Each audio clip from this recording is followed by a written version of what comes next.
గత 5 ఏళ్లలో తిరుమల లడ్డు ప్రసాదం తిన్నప్పుడు ప్రసాదం వాసన చూసినప్పుడు ఆ తేడా తెలిసేది. వీళ్ళు ఇచ్చిన కల్తీ నెయ్యితో స్వామివారికి మా చేతులతో ఆ కల్తీని నైవేద్యంగా పెట్టామంటే ఇది దురదృష్టం. రమణ దీక్షితులు. కైంకర్యాల్లో లోపాలు జరిగినాయి అంటున్నారు కదా, ఎటువంటి కైంకర్యాల్లో ఏ లోపాలు జరిగినాయి స్వామి?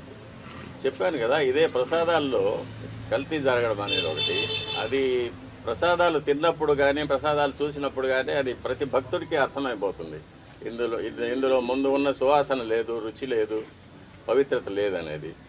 అలాగే అన్నప్రసాదాల్లో కూడా ఈ కల్తీ నెయ్యి వాడి పొంగలు, చక్కెర పొంగలి, సీర మొదలైన వాటిలో కూడా ఇది కలిపి ఉన్నారు.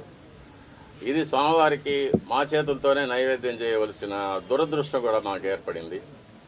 అది కాకుండా నైవేద్యాలు జరగడానికి స్వామివారికి ఏ ఏ వేళల్లో నైవేద్యాలు చేయాలనేది ఆగమ శాస్త్రం నిర్ణయిస్తుంది. దాని ప్రకారం కూడా ఒక్కొక్కసారి జరగడం లేదు.